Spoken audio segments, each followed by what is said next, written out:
I want you to take a moment and think about every real-time strategy game you've ever played. I could provide you with an endless list of titles of both boxed and digital games, but the one thing all real-time strategy games have in common is pressure. The clock is ticking, and you have to collect resources, build a shelter, feed yourself and your community, protect everything you've built, and still accomplish the objectives and complete the tasks of the game. Games have rules you can study and follow, rules you can memorize and navigate like the back of your hand if you play the game enough. In these games, played out in real time, there are 1,000 ways you can crash and burn, sending your whole empire tumbling to the ground. But in the game of Fi, there is only one way you can lose. We've been sharing an ongoing conversation about financial principles that can be understood and applied by anyone in any situation. The concept starts with the idea of gamifying your finances, setting up the board, having fun playing, and eventually reaching financial independence. The kind of freedom that would let you walk away from any kind of work obligation and live comfortably for the rest of your life. My name is James Hammer, and I'm an award-winning educator, director, and content creator, and I'm here to share what I've learned to help you and your partner get on the same page and both be successful in your journey toward financial independence. Since the fall of 2022, my wife and I have joined with a handful of others in a small group led by finance expert Steve Campbell. Steve and his wife Jen have opened their home almost every Friday night and have passionately and painstakingly taken our group of financial misfits, bonded together by their desire and willingness to improve their understanding of financial best practices, to not only eliminate debt, but to take tangible, actionable steps toward building wealth. Wealth that will eventually give you the freedom to walk away from traditional income-earning employment into the world of financial freedom.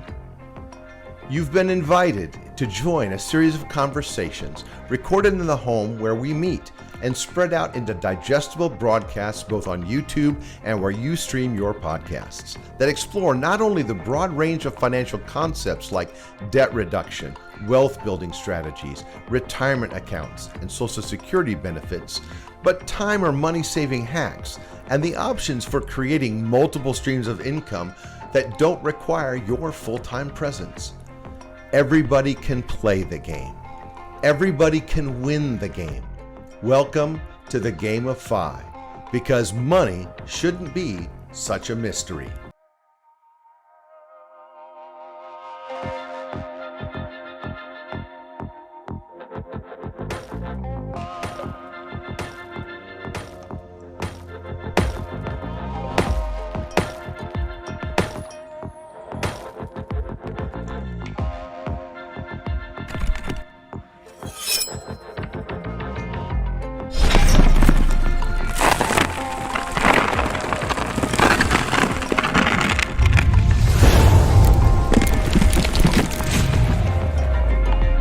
I think the thing that we've benefited the most from, my wife and I, is just that knowledge, that understanding that, hey, there are tools out there that you're not aware of presently that that will help you. That will help you in your financial journey. And I think that becoming more and more aware of those tools, well, then you start picking up on things yourself. Like, I subscribe to Bloomberg, for crying out loud. I would have never done that before. You know, but it's just that understanding that, like, hey, you need to be aware. You need to have an awareness of these things. We can't just stick our head in the sand and for 60 some or for 40 some years at work, just stick our head in the sand, throw money into a 401k, and hope that when we pop our head out, that everything's going to be okay. You know, that everything's going to be good. We have to figure out, how do we utilize these tools? I mean, it's just like in your profession, whatever your profession may be, there are best practices. And every profession has them, and if you don't spend time really learning what those best practices are in something even as simple as finances, it can really leave you behind in the game. Right. I mean, just leave you so far behind. Have continuing education, right? And so right. This is it's not very something true. That's ever a complete destination that you get to. Right. There's always things that can change and will change. Yeah. I mean, especially with the way regulations work with finances, they're always able to be up in the air and change. I mean, think about how Congress is. They're able to change rules. Right. And things get updated every year. Yeah. So it's important to keep yourself continually educated and up on what's going on Right. currently. And Right. being part of a community, and that's what the game of Fi is. It's a community. Granted, it's a relatively small community. We see it growing big, but it's still a community. And you're going to get people contributing all the time. This morning, was it this morning? Your wife sent out a text Yeah, to in the the group. entire group, Right. and it had to do with states that didn't tax retirement funds, retirement pensions, and things like that. Let me ask you this, Jim. 2 years ago, would she have ever even looked at the article, let alone sent it out to a group of people that were like-minded Oh, and heck. would have benefited from that? Hex to the no. She would not have done that. Yeah, no. This, like I said, this has really changed our perspective on so many things. We actively look for that information now, and I think that's a healthy thing. Is to actively look for the ways in which your finances can be impacted by everything around us. By politics, by government policies, by changes in bank practices. We talked about the Federal Reserve. I mean, understanding the things that they're doing with interest rates, and even just Friday night when you were talking about kind of what their next moves are and what an impact that has on the stock market. I mean, when you start to see all those things to come together, Right. it's kind of like when you buy a car and say, "Oh, it was just going to come up at some point, but I have a Jeep." And so when you buy a Jeep, you suddenly notice everyone else who drives a Jeep, And it's the same thing with any car you buy. You buy a Rogue, you suddenly notice all the Rogues that are out on the road. And so when you sort of really hone in on a topic or an idea, and you really focus on learning more about it, you suddenly see it everywhere. And I think that's a lot of ways what's happened to us is seeing those things everywhere, and not just seeing them, but now because our brains are much more attuned to the necessity for financial literacy, we actually read them. So you're not just seeing, but now you're actually reading, and you're intaking, and you're letting those perspectives change your own understanding of how the game works. Yeah, and to take it to another level, or maybe another example, I was listening to a finance podcast. This was probably well over a year ago, and I'll give credit where credit is due. The podcast is Choose FI. Great podcast. The hosts, there were two at one time. I think they moved on to one host. I haven't listened to it for a while, but great hosts, related well with the audience. But I heard on a podcast one time, it says, you are the average of the 5 people you hang out with most. That is so true.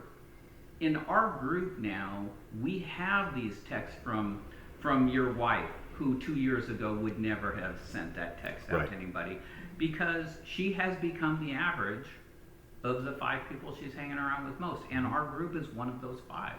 And she's always part of this group, whether it's on a Friday when we're meeting or in a text throughout the entire week. She's one of those 5 people that we hang out with most, and she's part of that. And that's all we intend to do. That's one of the things we intend to do, is make that a larger group, a larger community. Ultimately, there is a systematic approach to becoming financially independent. And we're going to educate our audience on exactly how to do that. It is not a pie in the sky. It can't be done, but maybe unless you win the lottery. It is nothing like that. In fact, if you're buying a lottery ticket for that, you might not belong in our group, actually, because the odds are pretty slim that you're going to win that lottery. And we don't play odds. I mean, we don't play the long odds. We use a systematic approach, but it's a strategic approach that does not rely on chance. We actually relate it to a board game, to board games, strategic board games, and not like simple ones. We're talking complex board games. And most strategic board games have this much or a little bit of luck, because it has to have it, but the majority of that game is based on your decisions, your strategic decisions, and whether you can win that game or not is based on your decisions throughout that game. The game of Fi, you are playing a strategic game, and you win when you reach 5. financial independence. So explain to us what financial independence is, Yeah. because we've not yet really discussed that as a whole. Sure. But talk to us a little bit about what financial independence is theoretically, and what how do we achieve it, so to speak. Yeah, in one sentence, financial independence is making money not important anymore. Right. But now let's really dive into that a little bit. Financial independence is the ability to live your life in the way that you want to, focusing on what you value most, and not relying on a W-2 income or relying on money that you have to physically work for.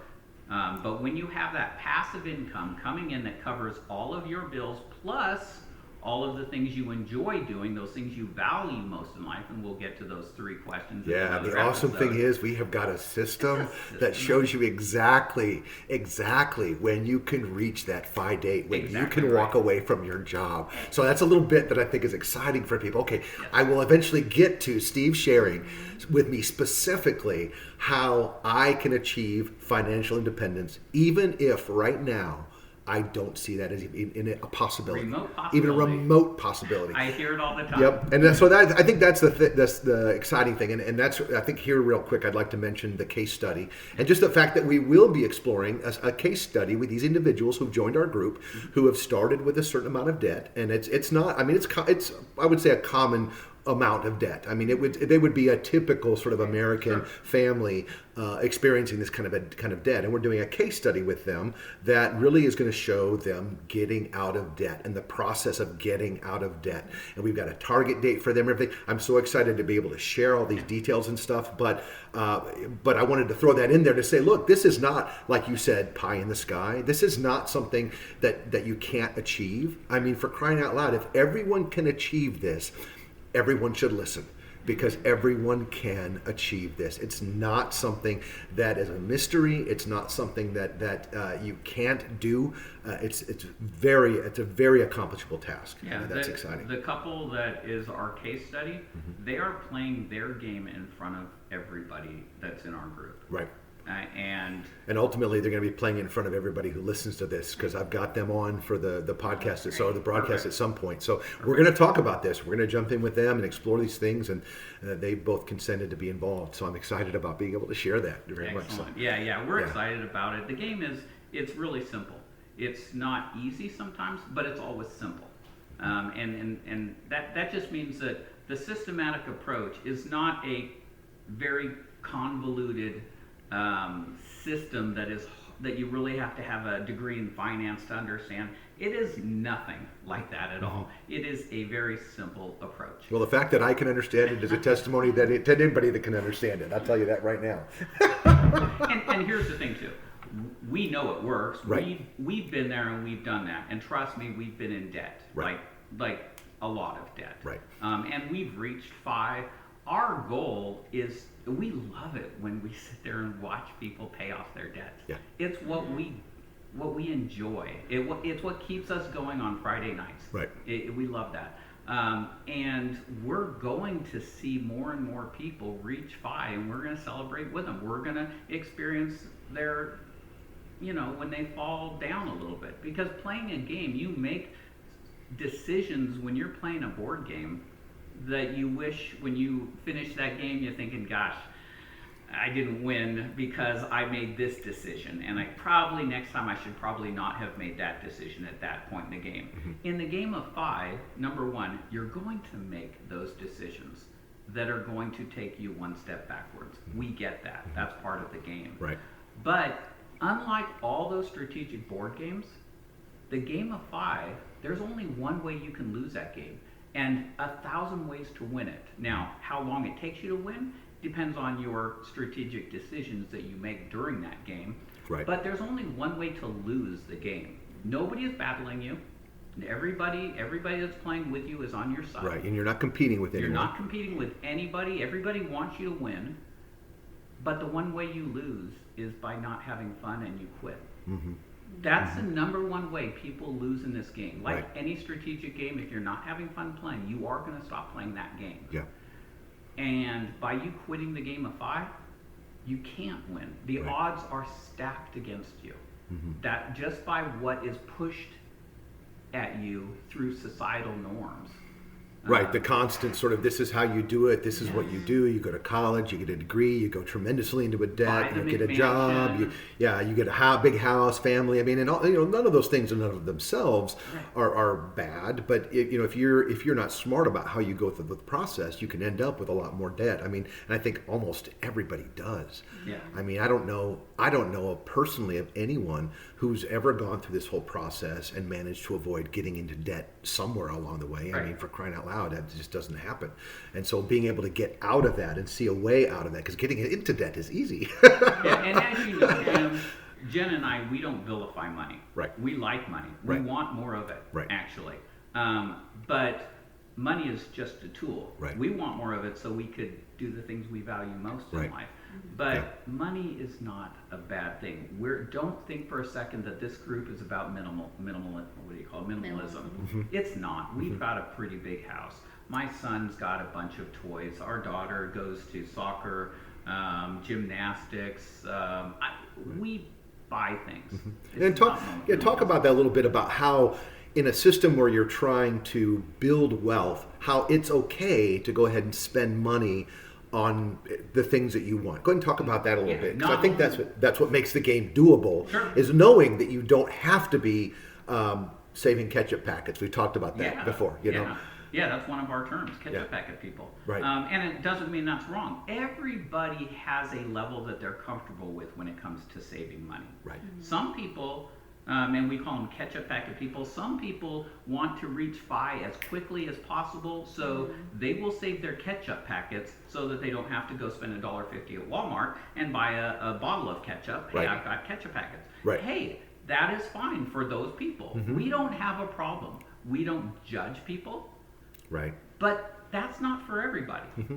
If we tried to do that in our home, now Taco Bell sauce is a whole different story. I'll save those. I love that stuff. But the truth of the matter is, Jim, that would not work in our family. Right. Ketchup packets won't work. Neither Jen nor myself, neither one of us are ketchup packet people. Right. If we tried that approach, we would probably end up being miserable and quitting the game of FI. Right. So we didn't take that route.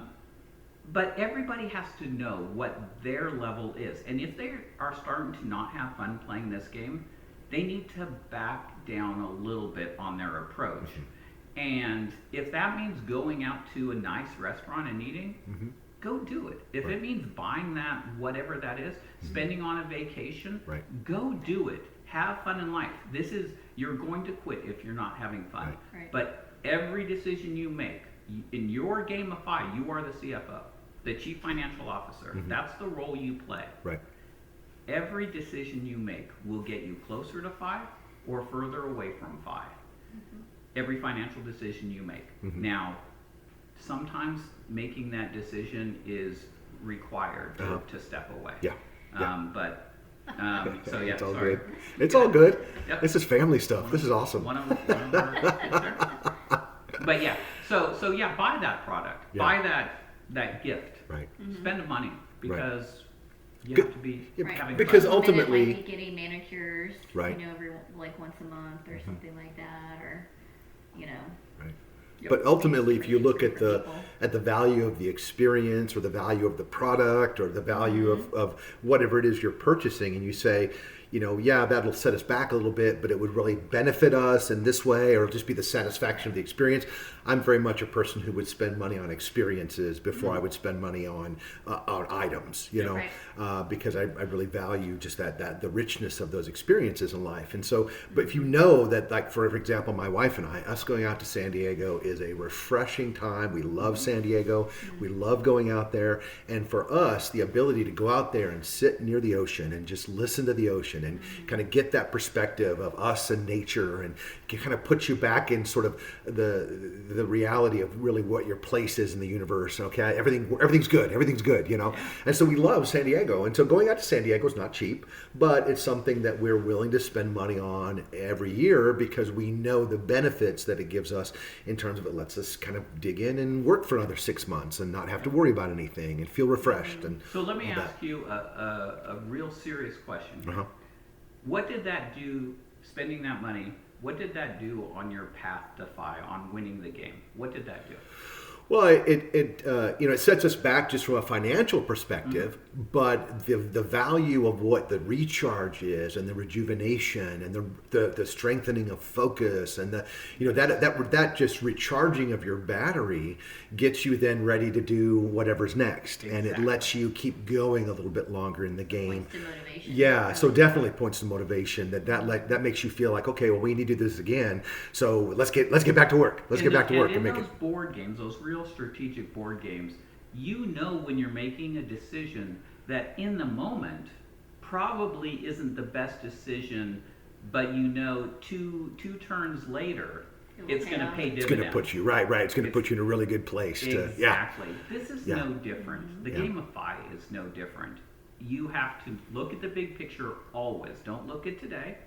Look at tomorrow and 2 turns later, and find out how your actions today will affect your journey to 5 down the road. Right. And sometimes you do take that one step back, and it's important to take that well, it's step like back. diets, fad diets or whatever. Yep. People restrict, or you do this stuff where you feel like you're starving, or you just feel miserable. Then those people will always stop them. Right? Right. You stop. Right. Because it's not fun, it's not worth it, and you feel miserable. Right. So you're not going to continue onward with Right. that. Well, diet. especially something that is going to take a little while. I mean, when you look at your game, once you set up the board, which we'll talk about in this broadcast, we'll talk about setting up the board and the things you need to do, and kind of all the hacks and things that you can apply. But once you set up your board, then you really say, okay, now what does the game look like? Now what is it moving forward? But setting up that board at the beginning is so critical, so that you know exactly every step that you need to take in the process. That's it for part 3 of this conversation. In part 4, available now, Steve will discuss the ideal vision parameters for financial independence and how that looks a little bit different for everyone. Everyone plays the game a little bit differently, but the goal is the same. See the vision for your own success on our next episode of Game of Fi.